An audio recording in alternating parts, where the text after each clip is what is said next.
Ai, jovens, o vídeo está começando e eu vou te sequestrar. Por quê? Porque agora você tem que ver isso aqui antes, porque senão você não vê o vídeo. E lembra que isso aqui é um canal de YouTube, gente, então mete o sininho, comenta, compartilha no Twitter, compartilha no Instagram e já segue.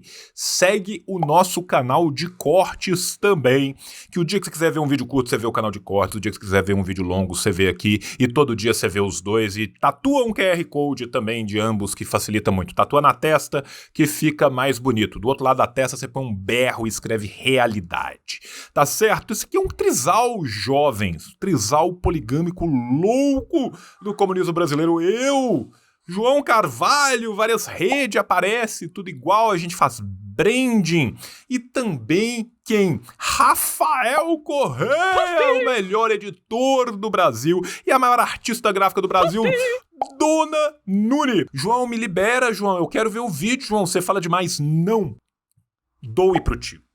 Este canal precisa de você. O tio está sorteando 120 livros por mês, 1.440 livros por ano. Eu gasto 60 mil reais no ano para fazer isso acontecer e eu tenho você, eu, Deus e a roda da frente. Então manda o Pix aqui. Pix, assim disse o João, @gmail.com. A partir de R$5 você concorre. E não é só desse jeito, você também pode entrar como membro no nosso clube. Tem Apoia-se, tem Padrinho, tem o Caralho 4. Ah, João, eu moro na Cochichina, em 1342. Então manda o PayPal. Tem PayPal também no mesmo e-mail do Pix. Agora é isso. Agora você pode ver o vídeo. Tio te ama. Beijo. Tchau! Falha e falhará. Falha, falha e falhará. Falha, falha e falhará. Olá, jovens! Estamos aonde? Estamos no Brasil! Mandando um beijo grego, mas um beijo grego de quê? Beijos de luz, Estevão Ferreira. Um beijo grego de luz do Estevão Ferreira. O tio está pronto para eclodir, né, e se tornar o senador Shaal Gotov, né, da subdimensão paralela 32B. É nesse ponto de que nós estamos hoje.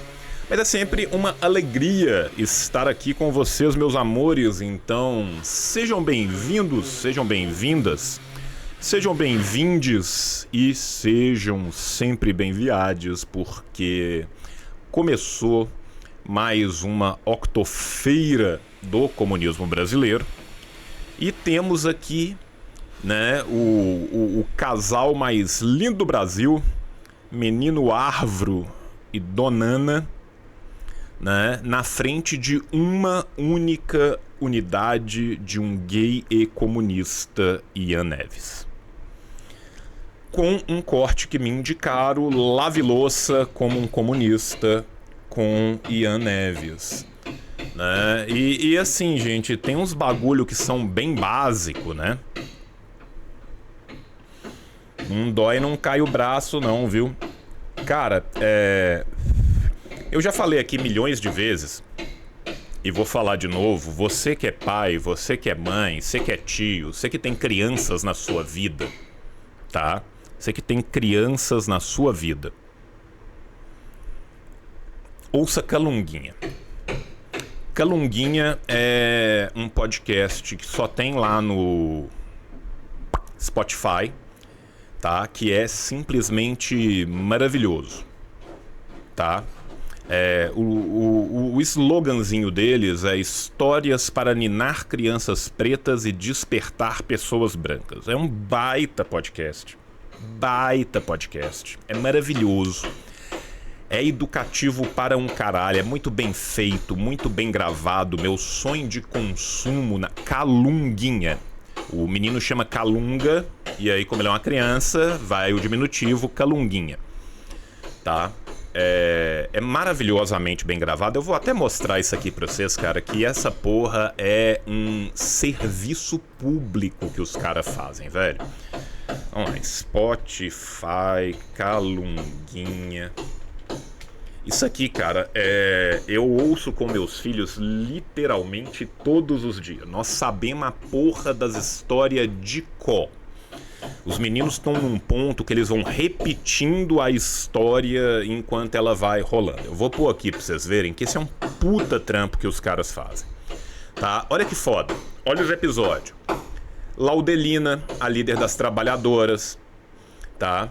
Tia Ciata, a mãe do samba. Zumbi Dandara, liderança pra Marina. Francisco das Chagas, o dragão do mar. Besouro Mangangá, mãe Estela. Tá? Então, como vocês já notaram aqui, Benjamin de Oliveira, Palhaço Chamego, que era uma mulher, por sinal, né? Anastácia, Maria Filipa, Maria Firmina, Luiz Gama, Manuel Congo. Vocês estão notando aqui? Todos os grandes personagens da nossa história, da história do povo preto brasileiro, sendo representados com humor, com fantasia, teatralmente. Tá? É a proposta mais incrível de todas, tá? Teresa de Benguela, Galanga, Chaguinhas, Chico Manicongo, Ganga Zumba, tem Niaguá, um salve inclusive, né, para os nossos queridos camaradas do Rio Grande do Sul, que estão aí, né, sofrendo as consequências, né, do agro que não é pop, do gerencialismo PSDBista, que é só o abandono do Estado, né? Muitos crimes que se configuram numa tragédia. Quero lembrar para todos, né, que no vídeo que eu fiz, no corte que eu fiz sobre Rio Grande, tem o link do pessoal da UP que está recolhendo, do pessoal do MTST que está recolhendo, junto com o pessoal do Apoia-se, que é lá do Rio Grande do Sul. Tem várias outras campanhas sendo feitas. Eu tô tentando organizar uma outra também. Então, assim, gente, é muito importante. Enfim, queria mostrar o Calunguinha aqui pra vocês. Por quê? Por causa do último episódio da segunda temporada, tá? Laudelina. Vou até abrir aqui só pra vocês verem, tá? Olha que bonito isso aqui, cara. Calunguinha tá com alergia, não para de espirrar. O motivo, ele não quer arrumar o quarto. A bagunça tá deixando tudo de cabeça pra baixo. Mamãe insistiu, mas de nada adiantou. Pra ele, nada de faxina. Vendo isso, o avô de Calunguinha trouxe pra ele a ideia de que ele ouvisse a história de Laudelina de Campos Melo. Como é que funciona a estrutura narrativa do Calunguinha? O avô dele já morreu. O avô dele se tornou um ancestral. Ele consegue ver o avô, consegue ouvir o avô, entende? Então, toda vez que acontece alguma coisa na vida prática dele, esse avô dele, esse ancestral que representa toda essa ancestralidade, sugere pra ele: meu filho, pede pra mamãe te contar a história de fulano, pede pra mamãe te contar a história de ciclano. Cara, é de chorar, sabe? É de chorar. É um dos projetos de áudios mais absurdos, mais maravilhosos que já foi construído no Brasil. Esse da Laudelina é especialmente importante porque ele trabalha uma coisa que a gente tem que entender, que o capitalismo vai fazer com que fique ainda pior, mas que isso aqui é pré-capital. Isso aqui é patriarcado na veia, tá? Então eu acho que tem muito a ver com esse corte, que eu nem comecei a ouvir ainda, né? Lave louça como um comunista. É você entender que o homem não ajuda no trabalho de casa. O trabalho de casa é seu também, corno, filho da puta do caralho. Tá? É a gente entender que numa outra sociedade, divisão de trabalho absurdamente patriarcal por sexo não se justifica. Enfim, vamos começar o rolê aqui, né? Porque puta que pariu, né? Ai, Senhor, me sonda. Mas me sonda pelo olho, com um tiro de 12. Tá? Me sonda pelo olho com um tiro de 12. Vamos ver se eu coloquei o som direito. Vai, caralho. Sonora de André... Aê, com trilha sonora de André Bujanra, com participação de Ana Lesnovski. O nosso as de aspas recebe ele, Ian Neves, para destrinchar aqui o trabalho do ofício, os ossos. Ian, tá preparado aí, cara? Cara, vocês não têm noção do quanto o Ian tava ansioso pra rolar essa entrevista. E foi um baita esforço pra ele, a gente conversou muito e tal. E como sempre, né, eu tenho certeza que o homem mandou muito bem. Então, eu fico aqui, sabe, muito feliz ao ver os nossos, né, avançando cada vez mais, ao ver o Meteoro, né, dando esse espaço, permitindo essa discussão. E aí, gente, eu vou falar para quem sabe que eu tô falando. Discussão é importante. A gente não precisa de concordar em tudo, mas dentro do nosso campo, cara, a dialética pressupõe embate. Mas o embate tem que ser feito da forma que é feito com o nosso campo. Vocês estão ouvindo o martelo atrás o tempo todo. O comunismo é um martelo da porta da rua para fora, da porta da rua para dentro. A gente tem que endurecer sem perder a ternura, né?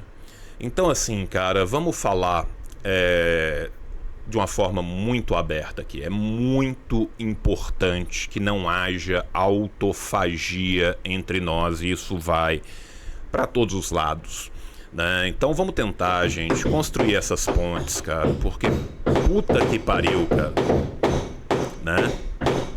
É muito difícil, velho. Deus. Sim, nasci pronto. Nasceu pronto. Mostra aí as opções do Ian. Cadê?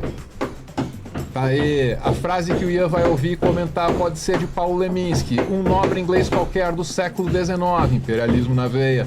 Caixa de comentários do G1, hora representada pelo emoji explosivo, ou Fernanda Takai. Eu não tinha visto ainda, cara, porque eu tava guardando, porque eu sabia que eu ia fazer um react. Adorei o formato. Se eu fosse escolher, eu escolhia da Fernandinha, cara. Tá? Se eu fosse escolher, eu escolhia da Fernandinha. Agora, vamos à frase em questão, hein? Vamos destrinchar o trabalho a partir desse belo texto que virá. Agora, cringe, vai ser cringe.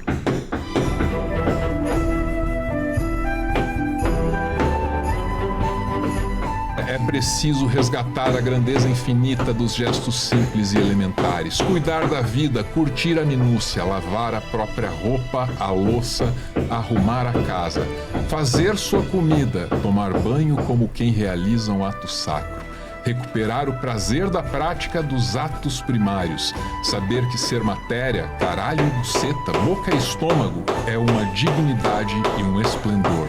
Dá trabalho, mas pra brilhar as estrelas tem que arder até o seu glorioso fim. Isso é Leminski, né?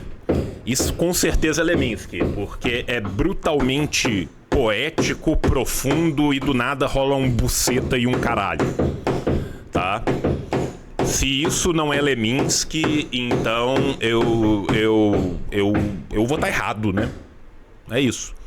Mas na moral, eu acho que isso é Leminski. Eu gosto muito do Leminski. E aqui, cara, a gente tem tanta coisa pra falar, né, cara? Tanta coisa pra falar. Pra mim, o que me pega mais nisso aqui, cara, é o processo de alienação, sabe? Acho muito legal, né, a gente pensar, né, o trabalho a partir disso, e acho que é até uma análise mais profunda, mas eu acho que a primeira análise que a gente tem que fazer aqui, cara, é do processo de alienação, né? Como o processo de alienação nos desumaniza. Vocês entendem isso? Sabe, cara? O Borduna tá falando, parece coisa do uso de protetor solar. Eu discordo, porque eu acho que aqui nós temos uma profundidade maior, com menos autoajuda, tá? Com menos autoajuda. E menos ideologia liberal de corno, tá? Cara, pensa o seguinte, velho. Aquilo que nos distingue dos outros animais é precisamente a nossa capacidade de alterar de forma pensada, de forma criativa, a natureza ao nosso redor. Isso nos é tirado, isso nos é cerceado, né? Uma vez que isso nos é cerceado, uma vez que nós somos atomizados, uma vez que nós somos retirados do nosso ser social, e o nosso ser social atomizado é tirado, né, da sua natureza precípua, daquilo que o torna humano, todo o resto do mundo se confunde, todo o resto do mundo se torna alheio, se torna alienígena. Nós nos tornamos ultimamente um outro para nós mesmos. O ser humano é cingido, ele é cortado. Que tipo de sociedade vai criar esse tipo de homem? A nossa, né? É por isso que a gente fala que nós estamos na nossa pré-história, cara. Nós estamos na nossa pré-história.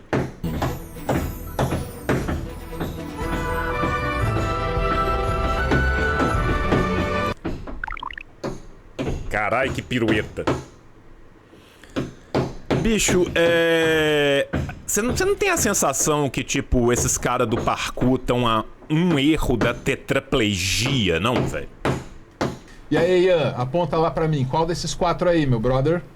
Eu ia de eu quero dizer uma coisa, Leminski, apesar né? de eu ser Mas paulistano, eu não sou uma pessoa muito adepta da poesia concreta, né? Então, eu quero dizer que o meu chute de Paulo Leminski tem como única evidência a menção a caralho e buceta, né? obrigado. Tá vendo, cara? Tá vendo? Né? A gente pode estar errado de cima embaixo. De cima embaixo. Mas nós pensamos na mesma linha aqui. Como não tem nenhum tipo de opção envolvendo o Alexandre Frota, o meu chute vai pra Paulo Leminski, que é um dos poetas aí que eu não domino tanto, mas né, eu tô me sentindo, inclusive, tanto respondendo essa pergunta quanto sendo perguntado pra interpretar, fazendo o Enem. E eu quero dizer que é uma honra fazer o Enem aqui com vocês também, né? Eu acho que a gente devia fazer mais isso, botar mais professores pra fazer o Enem, pra ver se eles são tão bons assim mesmo. Ian, olha só, esse texto, esse fragmento, cara, tá? Eu sou um homem apaixonado pelos meus tesouros, vou mostrar. Tá nesse livro aqui, ganhei de presente de um amigo meu, uma edição bem limitada, assim, então são os últimos textos da vida dele, né? E naquele ali, cara, o que ele fala é assim, a gente... Tem uma outra coisa aqui também, gente, que é leitura fria, tá? Vocês que acompanham o Meteoro, cara, quantas vezes Menino Arvro cita o Leminski, cara? Tá? Quantas vezes? A resposta é sim, tá? Menino Arvro, cara, é um homem com um coração de ouro, cara. É um homem poético, tá? E vamos pensar aqui também que a poiesis é uma ação, é um fazer, né? Então, assim, pela leitura fria, cara, já dava pra cravar o Leminski, porque este homem ama o Leminski, né? Então, essa martelada machuca o autista aqui. Solidariedade ao tio, meu irmão.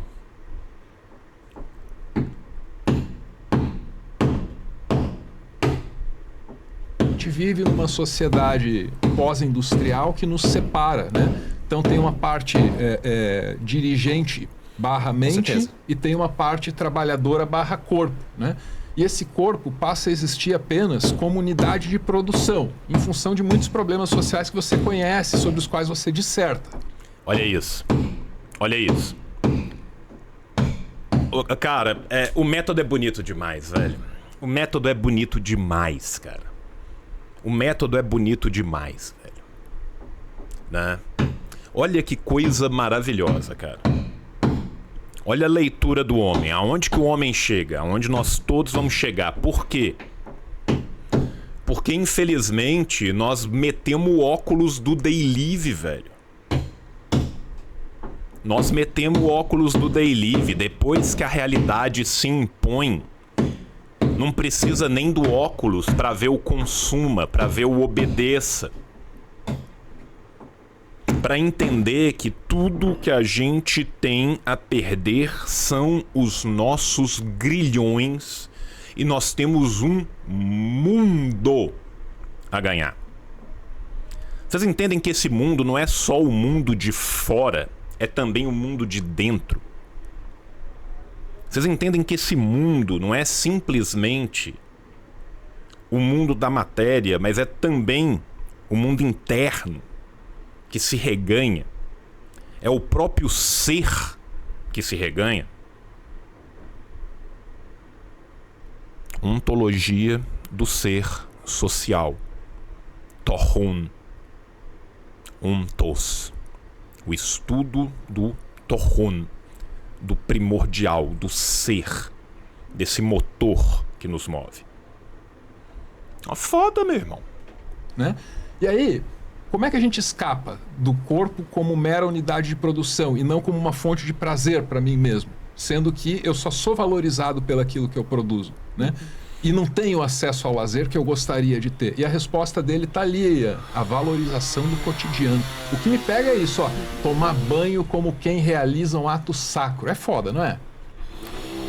E você entende que essas não são ações imediatas. Essas são ações mediadas. Tanto na mediação do homem com o homem, quanto na mediação do homem com a natureza. É disso aqui que nós estamos falando. Nós não estamos falando aqui da metafísica. Nós estamos falando precisamente aqui da materialidade da vida mediada, permitindo o homem ser indivíduo no coletivo. O indivíduo floresce quando a individualidade morre. Ô, velho, é bonito pra caralho. Eu daqui a pouco tô chorando. Olha que interessante. Caso vocês não saibam, Paulo Leminski era um militante trotskista. Claro. Então ele operava também no campo do marxismo, que é o meu campo. Né? Uhum. E eu acho que esse tipo de informação... E a gente perdoa ele por isso, tá? Trotskistas do chat, só aceita a brincadeira.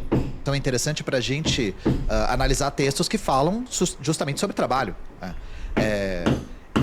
Quando eu vi esse texto, eu pensei numa coisa. Vocês lembram, falando do próprio Enem, né? Vocês lembram do tema do Enem? Não, O tema do Enem desse ano? Que foi uma coisa que deu bastante controvérsia, até na extrema-direita e tal. A extrema-direita sempre diz que você tem que petistar para ir bem no Enem, e nesse ano não foi diferente, né? O tema do Enem era a invisibilidade do trabalho doméstico. Ah, é verdade. Olha. E eu acho, isso foi a coisa que clicou na minha cabeça, porque...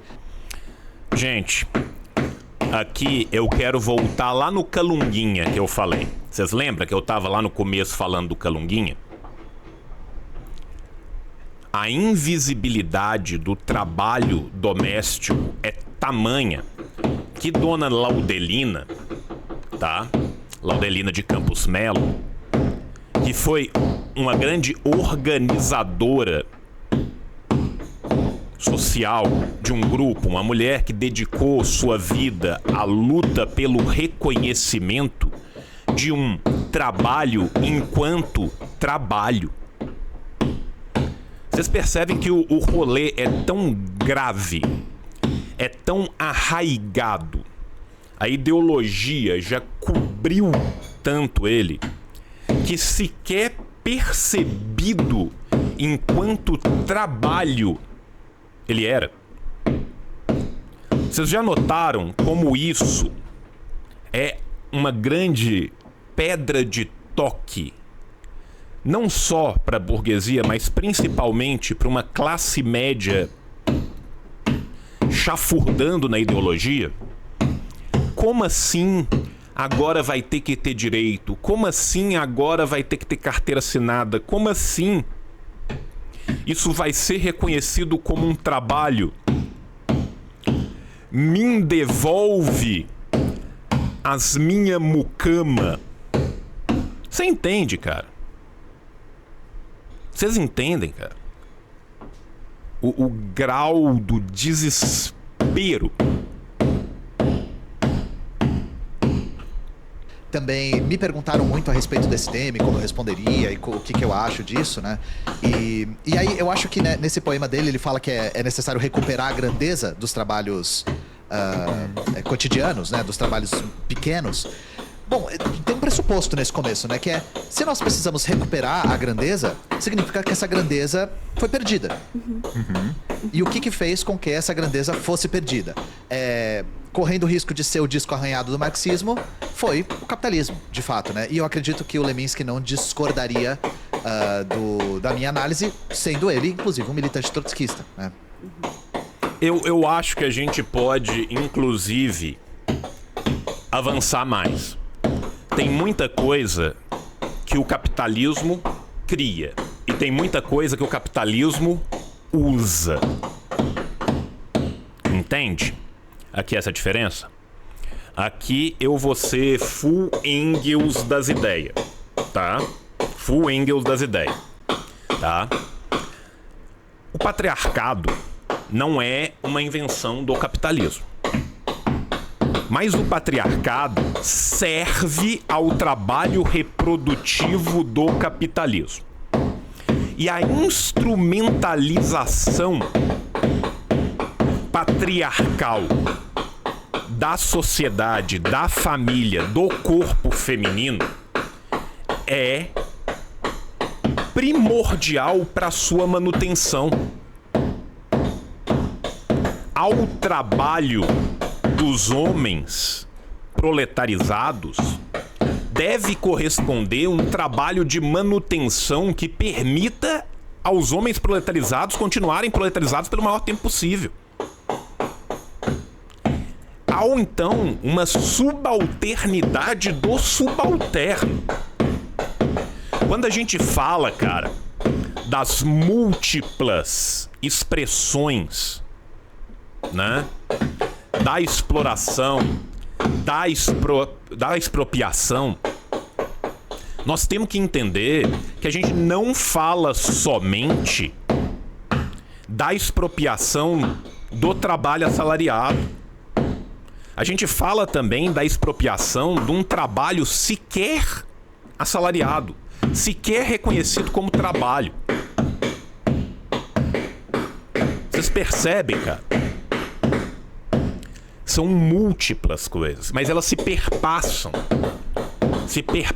todas dentro do capitalismo na forma como o modo de produção precisa de pressupor e reiterar um modo de reprodução. É por isso que a luta não é só a luta do burguês e do proletário. É a luta da mulher na sua exploração. É a luta dos povos colonizados contra a sua exploração. É a luta das minorias contra a sua exploração.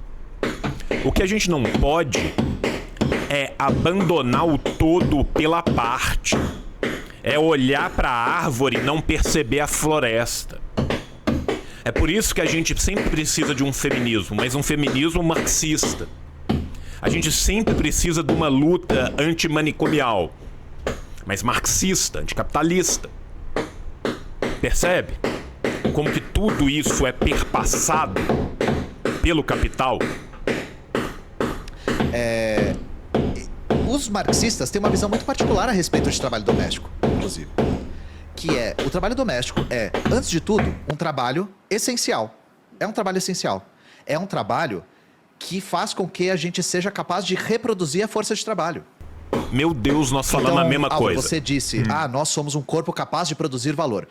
A principal característica do capitalismo como modo de produção é a generalização da mercadoria, inclusive do próprio corpo humano. O corpo humano é transformado também em mercadoria. Isso aqui é muito importante, né? Tanto eu quanto o Ian estamos falando da mesma coisa. Tanto eu quanto o Ian estamos falando da mesma coisa. Só que ele está dando um passo além para mostrar como que isso advém da transformação do homem em mercadoria. A partir do momento que o homem, seu corpo, sua força de trabalho é mercantilizada, é transformada em mercadoria, absolutamente todo o resto será. Aqui é a mesma coisa do Fanon falando do racismo. Uma sociedade ou é racista ou não é. A partir do momento que o racismo, a partir do momento que a ontologia do eu igual a eu é substituída pela ontologia do senhor e do escravo, todo o resto já está pressuposto. Todo o resto já existe como horizonte de possibilidade. É isso. E a sua força de trabalho é convertida em valor de mercado. Ora, como que a gente pensa em trabalho doméstico nesse âmbito da mercadoria? Os marxistas enxergam de maneira categórica.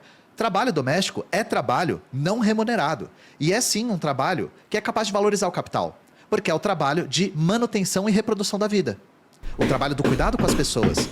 E o Ian fala infinitamente melhor do que eu. Ele é aquela coisa, né? Igual disseram pro Ian que ele morre toda semana. Um dia você será um grande professor, Ian.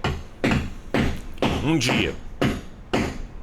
Mano, é absurdo a capacidade que ele tem de trazer de uma forma direta, de uma forma simples. Eu não tenho essa capacidade, tá?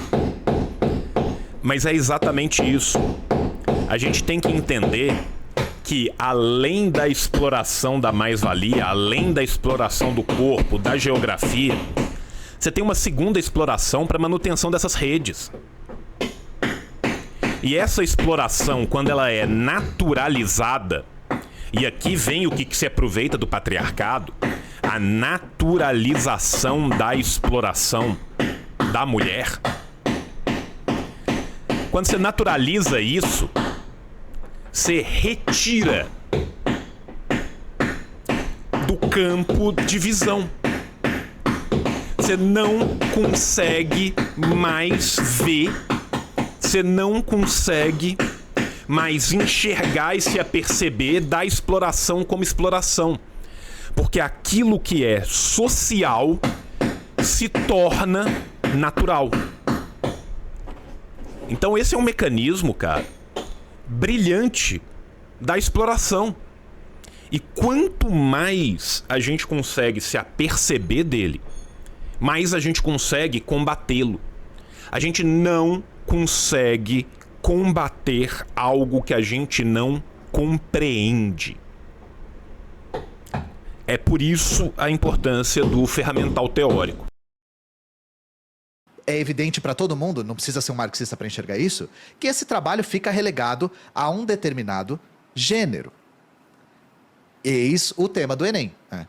No capitalismo, as mulheres fazem o trabalho mais importante e mais essencial, e trabalho este que não é remunerado, o trabalho de cuidado e de reprodução da vida. E eu não digo só reprodução biológica, gente, estou falando de reprodução espiritual até, reprodução cultural, reprodução laboral, reprodução da força de trabalho, né?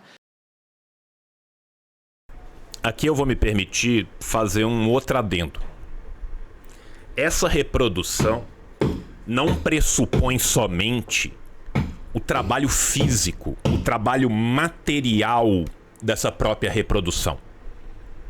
Essa reprodução pressupõe o trabalho mental, e esse que é o extremamente mais desgastante, e esse que, mesmo quando o trabalho material é percebido, não costuma ser percebido.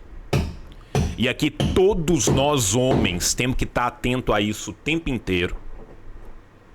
o tempo inteiro. É o trabalho mental do cuidado que é o mais desgastante. A gente tem que entender que a mulher que no patriarcado sofre esse peso e que com a sua liberação tem o prazer e o direito de também ser explorada no trabalho social da mais-valia, esse trabalho é duplo.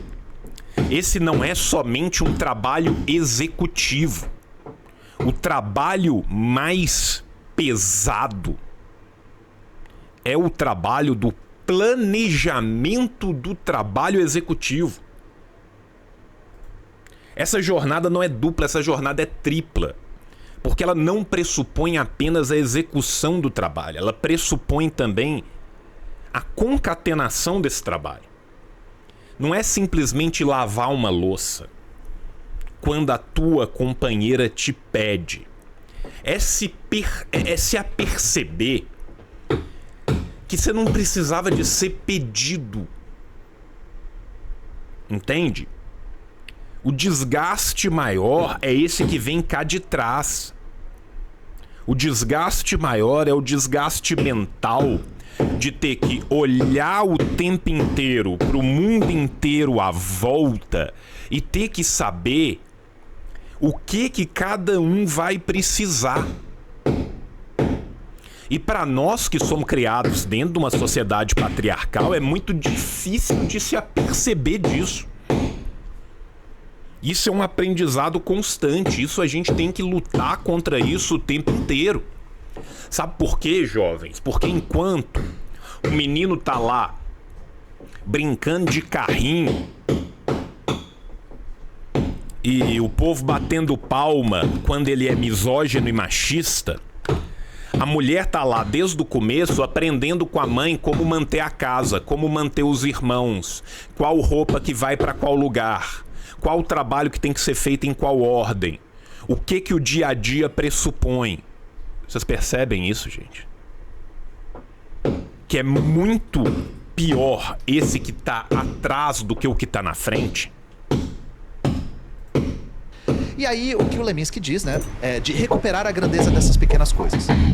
Eu acho que não há grandeza nenhuma em você lavar a sua louça quando você tá ou sendo relegada a fazer esse tipo de trabalho de maneira forçada e não remunerada, sendo submissa financeiramente e materialmente a outra pessoa, muitas vezes a família ou o próprio marido, ou quando você tem que fazer esse tipo de trabalho minucioso, pequeno, louça, cuidar da casa, limpeza, em jornada dupla, 11h30 da noite, e não só cuidando dos seus afazeres, mas dos afazeres dos outros. Porque isso é visto como um papel moral do gênero feminino. As mulheres ficam encarregadas de fazer isso como um dever moral. E isso porque a gente não tá falando nem do cuidado. O trabalho do cuidado é uma coisa que fica... que é uma verdadeira chantagem emocional pra cima das mulheres. E é um trabalho que muitas vezes não é visto como um trabalho. Aqui a camarada falou tudo. Carga mental. Carga mental. Tá? O grande problema aqui é a carga mental. Tá? Essa carga mental é o que mata. É complicado. Gente, eu sei que dá muito barulho atrás. Né? Eu sei que é muito cômodo para você estar sentado num lugar onde não tem. Duplicou meu áudio porque eu apertei o trem. Desculpa, agora vai dar certo. Eu sei que para você que está sentado num local onde não tem um barulho ensurdecedor na sua cabeça de 2 em 2 segundos, é bem tranquilo você virar para mim e falar assim: João, controla tudo aí ao mesmo tempo, controla a mesa de som, ouve tudo com o barulho, fala tudo o tempo inteiro, pensa tudo o tempo inteiro, de uma forma que seja mais confortável para mim que tô aqui. Isso é mais fácil, gente, falado do que feito. Vocês conseguem perceber que eu tenho que ouvir o vídeo, ler o chat, controlar o som, tentar mitigar o barulho para vocês, e tudo isso ao mesmo tempo, né? Então, assim, quem não estiver dando conta, não precisa dar conta, tá? Ninguém precisa dar conta do barulho, só eu preciso de dar conta do barulho, tá? Agora, tem uma quantidade de coisas que eu vou conseguir fazer ao mesmo tempo de forma perfeita, né? Então, conto com a sua compreensão do limite humano do que eu consigo fazer junto. Ó, a Laura falou no chat, eu tenho jornada dupla. Existe alguma grandeza em cuidar da casa e lavar a louça quando a sua jornada é dupla e você faz isso muito menos parecendo uma estrela queimando combustível, como o Leminski diz, mas mais parecendo um chevette afogando o motor, sabe? Então, assim, de que maneira a gente recupera essa grandeza? Eu acho que uma das coisas que faz com que... E aqui, gente, eu volto a insistir.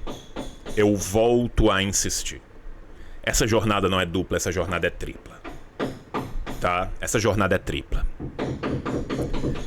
Só quem já viveu sozinho ou participa coabitando verdadeiramente uma casa, quem participa coabitando verdadeiramente uma família, um núcleo familiar da forma que ele for construído, sabe o que é a carga mental necessária de saber qual horário que cada coisa tem que acontecer.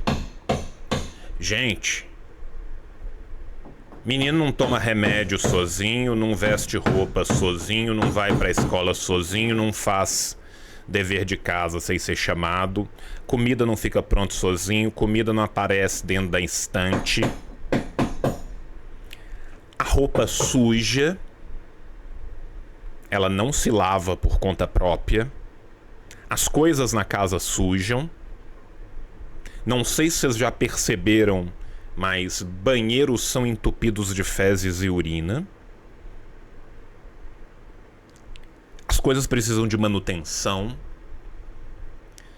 E isso se repete ad nauseam uma vida inteira. Uma vida inteira.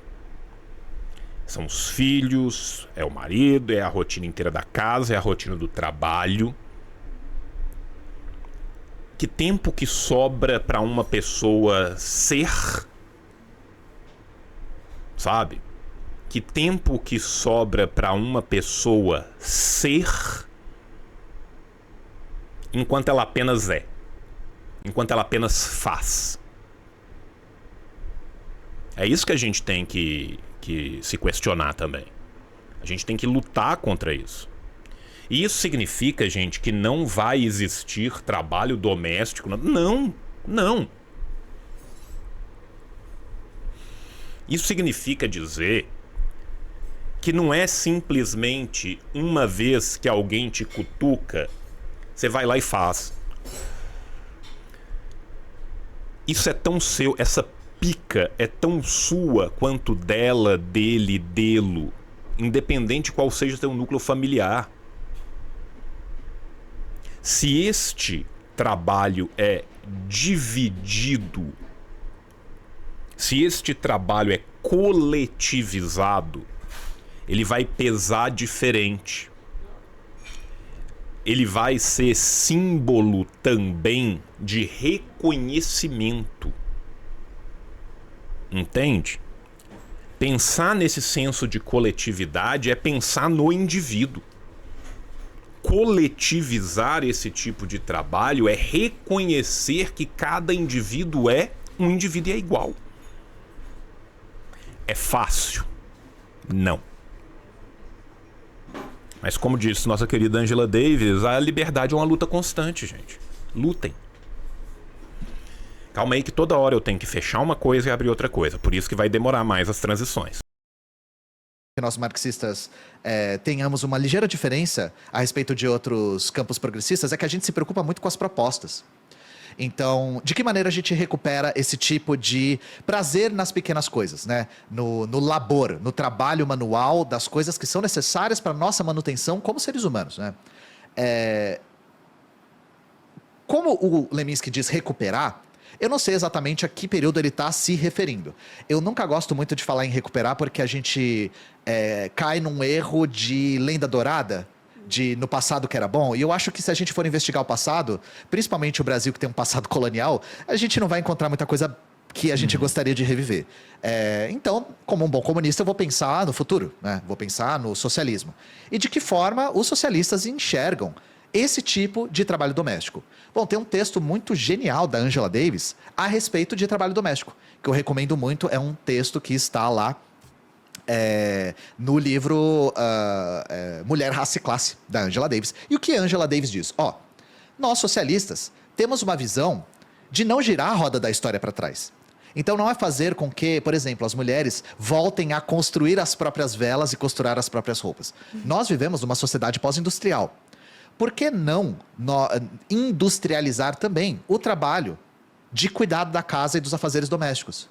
Então a proposta dos socialistas é categórica. Nós temos que socializar o trabalho doméstico. Não é necessário nós...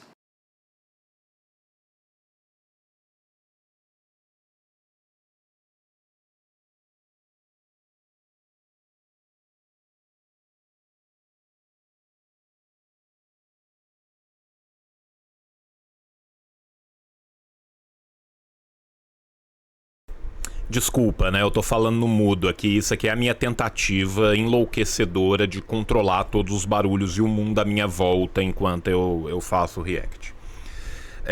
O Ian, por ter cara de jovem, por ter cara de menino, muitas vezes, né? Qualquer vírgula que o homem fala é tirada e é extrapolada até o limite da sandice. Quando ele fala, tá? Em industrializar o trabalho, gente, ele não tá falando para fazer um robô de casa. Ele não tá falando para fazer o robô dos Jetsons, não, tá? O que ele tá falando aqui é pensar uma divisão de trabalho diferente e uma divisão de trabalho diferente que pressuponha reconhecimento de trabalho enquanto trabalho. Jovem, qualquer um que carregue nas costas qualquer determinado trabalho vai se sentir mal. Vai se sentir mal. Você que trabalha na rua, num setor qualquer, e aí todo o trabalho daquele setor começa a cair no seu colo, e se você não faz ele, ninguém faz, e você tem que falar com as pessoas para fazer, e você tem que dizer amém depois que a pessoa faz. Como que você se sente? Você se sente sobrecarregado, você se sente desreconhecido, você se sente não reconhecido, você se sente explorado. Vencer a exploração parte do pressuposto ontológico do reconhecimento do eu igual a eu. Você percebe isso? Como que você quebra isso? Você quebra isso ativamente no seu microcosmo, só que o seu microcosmo não é o bastante para quebrar a sociedade. Não adianta meu filho me ver passando roupa, ou lavando louça, ou limpando uma área, ou catando cocô de cachorro, ou fazendo qualquer coisa, ou fazendo cama. Porque não vai ser a experiência unívoca dele no seu microcosmo social que vai fazer a sociedade mudar. É óbvio que nós temos que fazer isso. É óbvio que nós temos que fazer isso. Mas isso não basta. Não adianta eu achar que vai ser eu tomar um banho de 2 minutos enquanto eu urino e cago na mão e como minha própria merda. Você entende? Que vai parar o agro de roubar a água. Não é assim que as coisas funcionam. Exemplo é importante? Sim. Mas não basta. Mudança social pressupõe ruptura. E essa ruptura, ela leva à mudança de uma Weltanschauung, uma cosmovisão. Alguém falou no chat em algum momento, porra, João, mas os povos originários, muitos deles não fazem isso? Fazem. Porque outras cosmovisões são possíveis. Não apenas são possíveis, como já existem. Nesse ponto aqui, a gente tem que aproveitar as coisas boas da decolonialidade. Epistemicídio é forma de manutenção da ideologia vigente. Eu diminuir outras cosmovisões e criar uma visão positivista e naturalizar uma única cosmovisão como se ela fosse natural, correta, nasceu de uma árvore, faz parte disso, entende? E muitas vezes também a nossa sociedade dá ao homem isso como se fosse uma benesse. Você entende? Para a mulher é obrigação. Para o homem, na hora que ele terminou de lavar uma xícara, tem que vir todos os homens do bairro, todas as mulheres do bairro, batendo palma e cantando: venham, vamos celebrar este portador de pênis tão belo. Vocês percebem, gente? A diferença. Isso é socialmente engendrado. Uma vez que é socialmente engendrado, pode ser rompido. Tá? Deixa eu pausar de novo. Deixa eu abrir de novo. Inclusive nós, né? Não é necessário as mulheres fazerem jornada dupla, preparando todo o alimento para toda a família, sendo que nós temos estrutura e capacidade produtiva para ter restaurantes populares para todos. Não é necessário que as mulheres cuidem das roupas, sendo que é possível ter lavanderias públicas para todos. Não é necessário que as mulheres façam jornada dupla e tripla cuidando dos filhos o tempo todo, se nós temos capacidade produtiva, técnica e organizativa para ter creches para todos.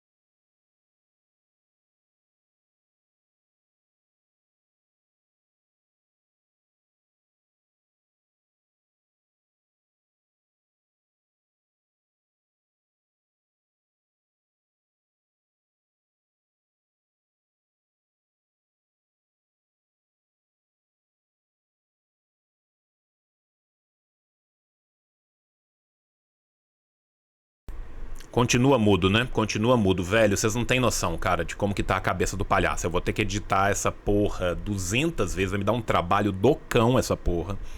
Vamos pra terceira vez. É importante... Não, agora não tá mutado, não. É importante ter creche. É muito importante ter creche. É muito importante ter restaurante popular. É muito importante ter restaurante popular. É muito importante ter lavanderia pública? É muito importante ter lavanderia pública. Isso resolve? Não. O que a gente precisa é de uma ruptura. Que a gente tem que pensar que o macrocosmo não vai resolver também a vida diuturna, não vai resolver o interior do oikos, da casa. Tá? Não vai. As pessoas não vão comer só no momento em que elas estiverem em público, as pessoas não vão lavar só no momento que lhes é conveniente. Às vezes você precisa de resolver a coisa na hora, tá?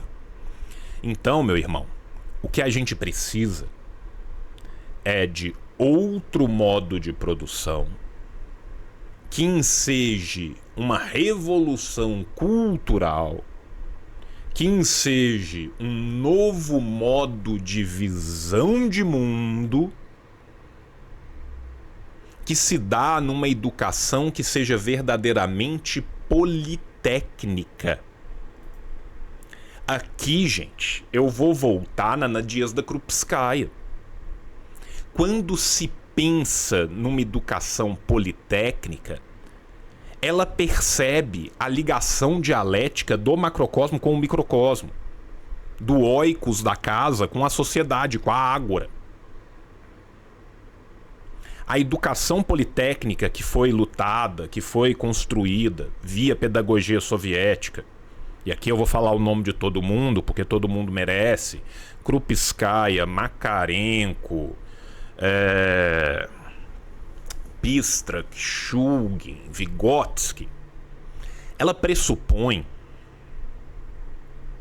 que não somente o conhecimento científico, mas o conhecimento tradicional de manutenção de tarefas, sejam elas públicas ou privadas, precisa ser cristalizado desde a infância, socializado.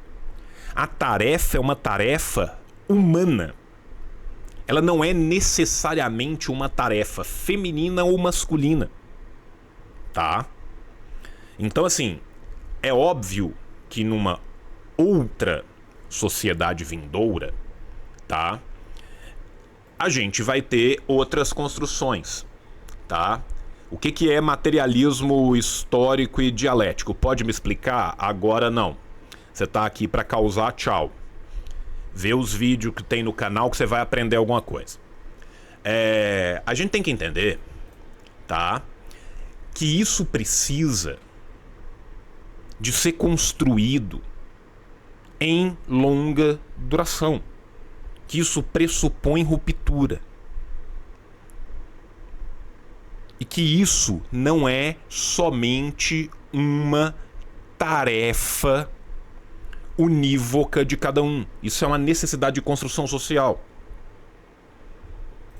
Então, novamente, se a gente conseguir fazer com que essa sociedade industrial seja desenvolvida a favor do nosso trabalho e não contra ele, né? Não em disputa do capital contra o trabalho, aí sim eu acho que lavar a louça vai ser uma coisa muito menos onerosa e muito menos opressiva do que ela é, justamente por conta de não ser um ato isolado no seu ambiente doméstico, né?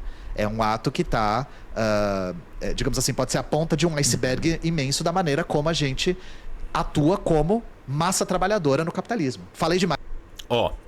Eu vou aproveitar aqui.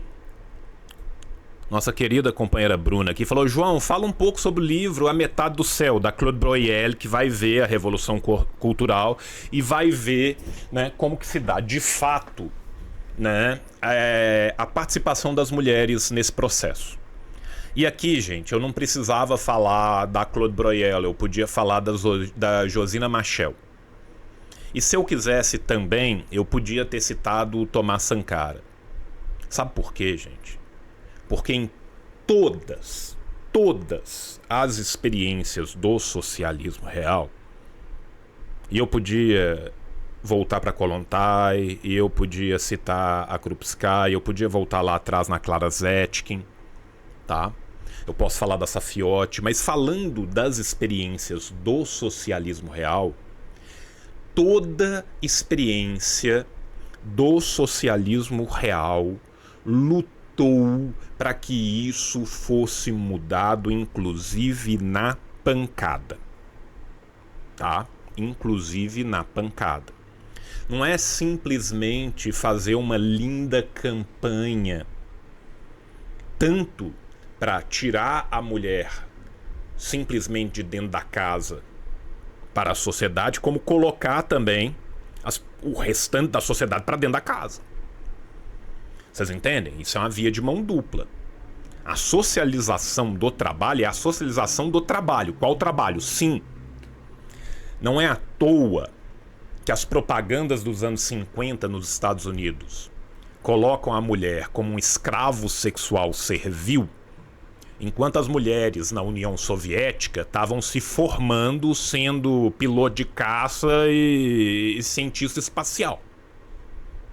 Não é à toa que as mulheres chinesas passam a ocupar um papel que tradicionalmente não lhes era permitido.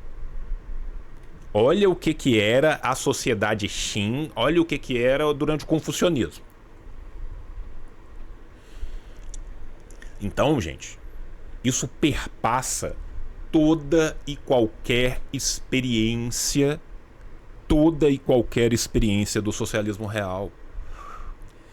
Porque você simplesmente não pode. E aqui, cara, eu vou te falar uma coisa que é um bagulho absurdo.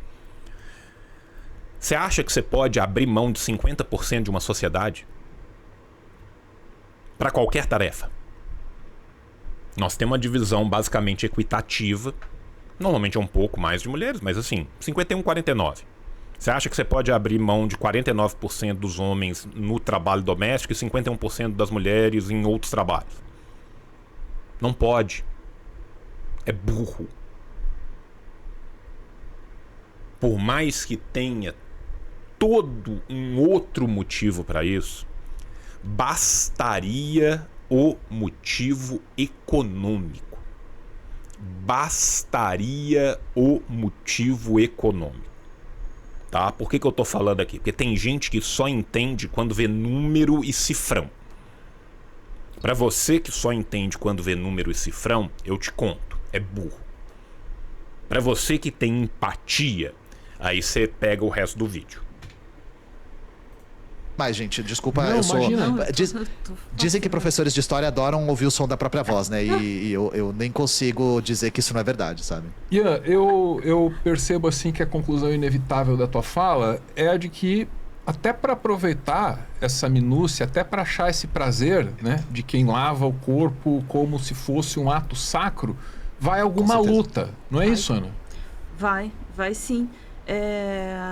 Pô, obrigada, Ian, por tudo que você falou. Assim, acho que tocou em pontos que me acenderam quando eu ouço essa frase, quando eu penso nisso, né? O prazer das coisas cotidianas só pode, como o Álvaro também estava apontando agora, só pode ser apreciado, né, se essas coisas cotidianas não são parte de um mecanismo avassalador. Exatamente. De opressão, rolo compressor, uma máquina de moer gente. Exatamente, assim, e também só é libertador lavar a própria louça se você não é, como disse o Ian, obrigado a lavar a louça da sua, de todos, e enfim, tem essa obrigação moral. Então isso é perfeito, assim, também entender como essas pequenas coisas podem ser, para início de conversa, elas são consideradas pequenas coisas já por um motivo, né? São consideradas coisinhas do cotidiano, que não são coisinhas do cotidiano, são puta trabalho, né? Isso, cotidiano. Essa é a chave. Então, esse aspecto, né, de coisa fofinha, assim, desse tipo de trabalho, só pode existir a partir dessa visão. Pode crer, começou. Vamos lá, eu quero aproveitar aqui a fala da Ana para responder uma pergunta que apareceu no chat. Mas no socialismo real tinha figura de dona de casa em tempo integral ou todas as mulheres trabalhavam? Nesse caso, como o homem faz para ajudar? Vamos separar as duas perguntas. Existiam algumas mulheres que só faziam, entre aspas, muitas aspas, o trabalho doméstico? É claro que vai existir. O exemplo anedótico não serve para a construção social. A ideia de uma nova sociedade é precisamente a coletivização do trabalho. Qual trabalho? Sim. Qualquer experiência que você lê, seja citadina ou camponesa, se você pegar um sovkhoz ou a análise de uma fábrica, você vai ver que 99% dessas sociedades são permeadas pelo trabalho coletivo. A exceção aqui serve a provar a regra. Parte 2. Como o homem faz pra ajudar? Você não tá ajudando porra nenhuma. Esse que é o ponto. Isso aqui não é ajuda. Esta obrigação é coletiva. Este trabalho é natural e intrinsecamente tão meu quanto seu, quanto dele, quanto dela, quanto dele. Entende? A partir deste momento que você é inserido numa coletividade do trabalho, o trabalho que é coletivo é sim, o trabalho que é coletivo é todo. Você rompe a lógica da ajuda, porque a ajuda pressupõe uma não naturalidade. Você tem que ajudar aquele que é incapaz, que necessita. E quem ajuda está fazendo algo para além da sua obrigação. Aqui, meu irmão, é a plaquinha "Parabéns, Damires não fez mais do que a tua obrigação". Sacou? Eu sei o que tá aqui, mas é isso. É só para explicar, porque eu acho que isso é importante. Tá? Vamos lá. Tem outras perguntas que não tem nada a ver com o que eu tô falando aqui agora, essas eu vou deixar para depois. Começou fofura, começou poliana. O Ian trouxe aqui pra gente um choque de realidade. Eu tô louco pra saber como esse choque foi absorvido aí pelo nosso público. É hora de contemplar o nosso clube, o Clube do Fim. Cadê ele? Propaganda dos meninos. No Meteoro pode.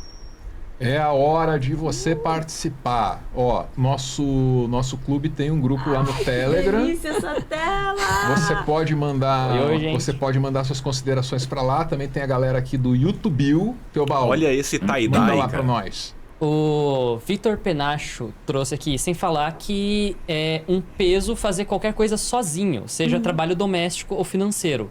Pensei que todo trabalho que a gente divide fica mais leve, assim, né? Então, também tem essa coisa. Além de toda a pressão que traz ali, você fazer os trabalhos domésticos em cima do seu trabalho, também quando você... É só você fazendo, né?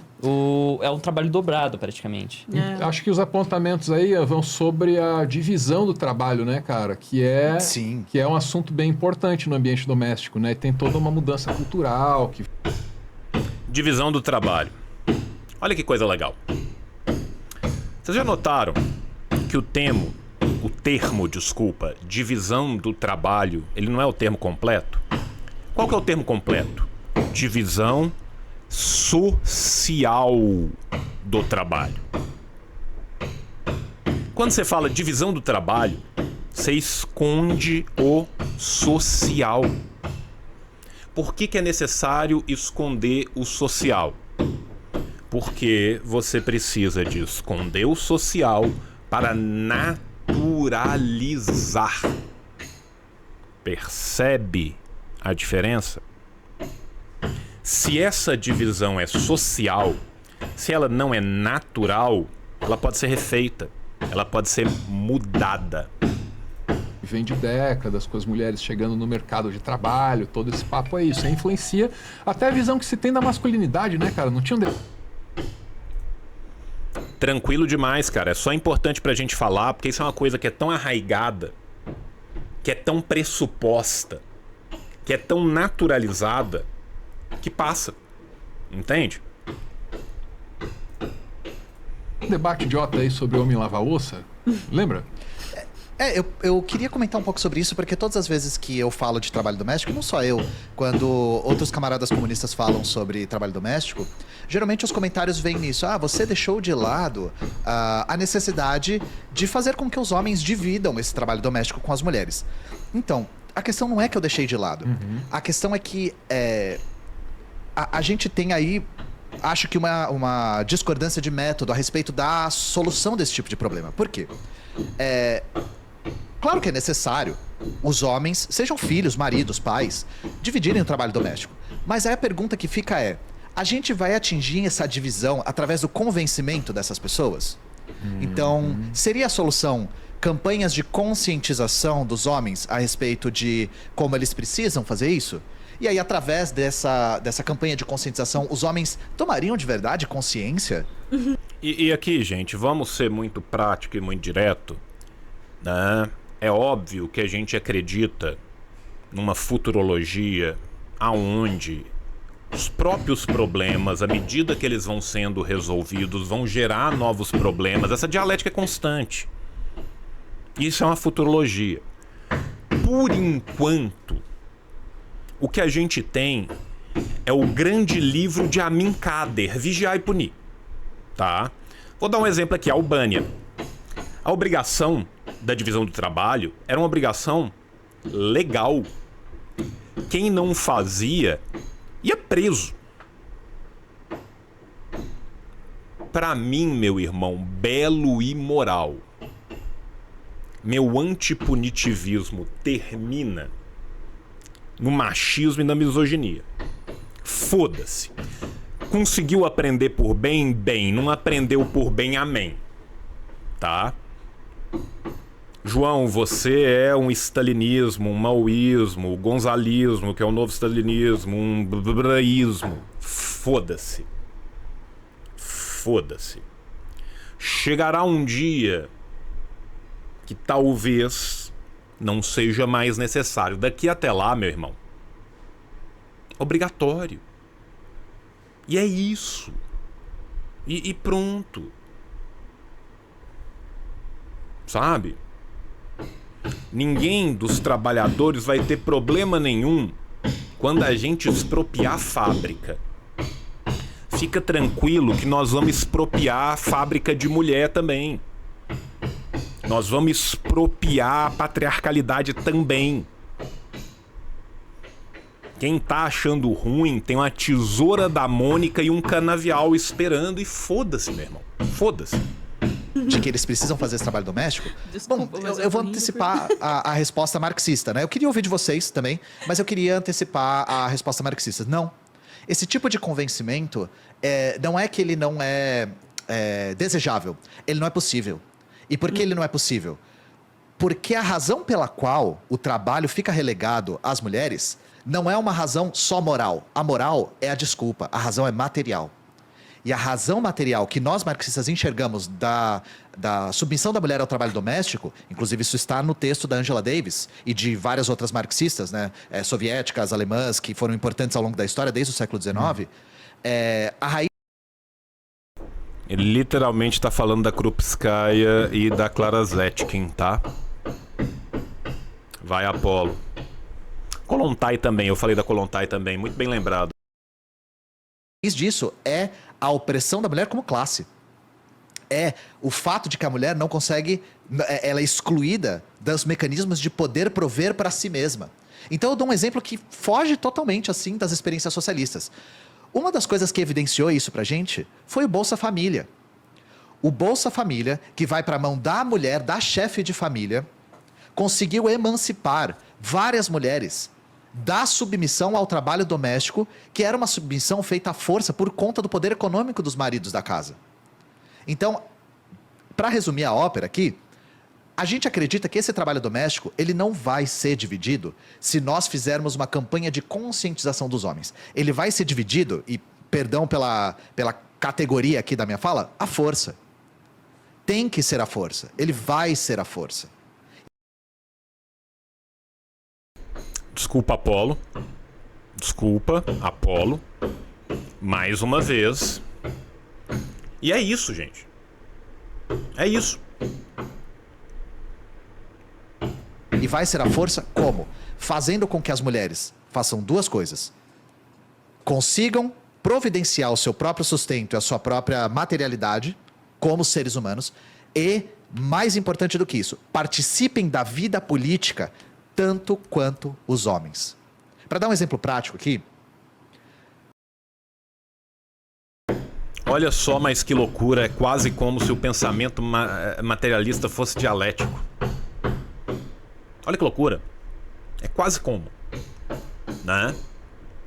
Para que eu possa pressupor a saída do oikos para a ágora, eu também tenho que pressupor a entrada da ágora para o oikos. Não é uma loucura? E é quase como se materialmente isso tornasse a sociedade melhor para todos. Doideira. Doideira. Tá?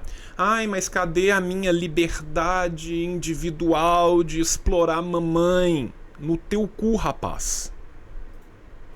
Socializar o trabalho doméstico, como creches públicas, lavanderias públicas, restaurantes públicos, não é só uma maneira de emancipar as mulheres do trabalho doméstico, mas é também uma maneira de fazer com que as mulheres fiquem disponíveis para participar dos sindicatos, das associações, das cooperativas, dos partidos. E aí eu quero perguntar aí no chat. Contar um segredo pra vocês. Sabe quem que alavanca de verdade os colcós e os sovicós? As mulheres que vão poder participar. Simples assim. Se vocês acham que a emancipação citadina era difícil, vocês não têm ideia do que era emancipação rural num lugar de servidão por gleba. Tá?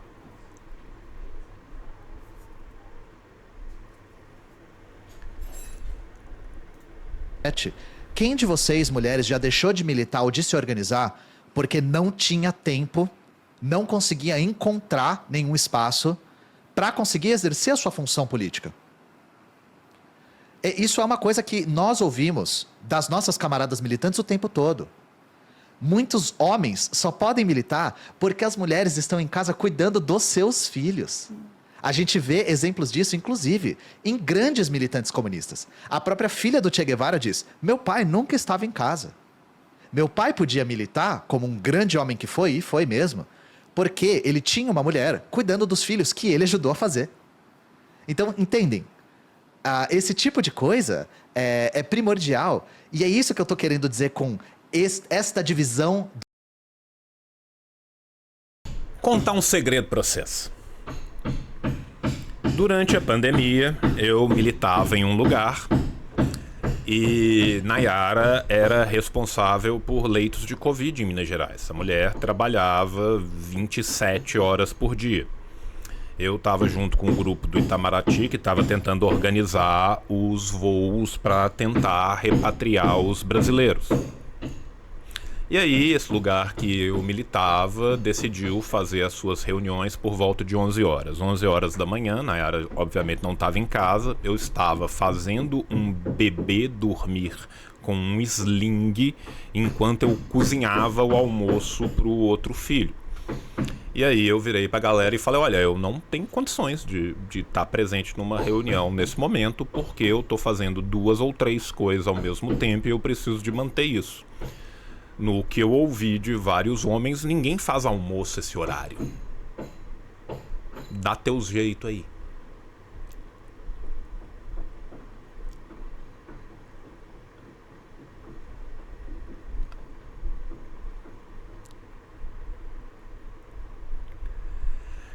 Então, jovens, né? Acontece. Do trabalho doméstico vai vir a força. Porque ela não vai vir a partir de uma tomada de consciência coletiva. Mas ela vai vir através de uma mudança da estrutura material de como a gente atua politicamente. Perfeito. Entende? Caraca. Sensacional. E eu adoro que todo mundo que tá discordando de mim do chat é homem. Então, assim, eu só queria deixar essa informação.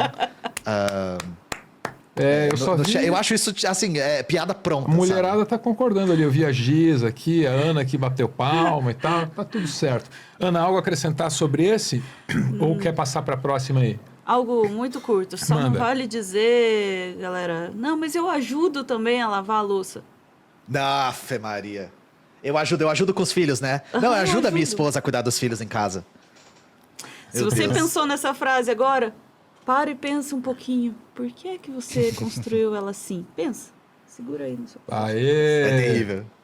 Vamos para um breve intervalo. Na volta, Ian Neves comenta aqui outras frases famosas sobre o nosso tema do dia: o trabalho e suas agruras, o ofício e seus ossos. 10 segundos. Gente, tava mudo. Obrigado. a vocês que conseguiram acompanhar o vídeo. Eu peço desculpas pelo barulho que tá atrás, vai além do que eu posso controlar, tá? Essa é uma discussão muito importante, tá? Essa é uma discussão necessária.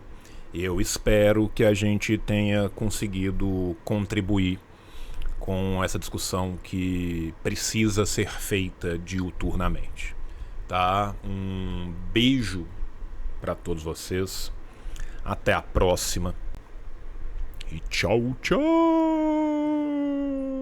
O capitalismo falhou, falha e falhará em cada uma das sociedades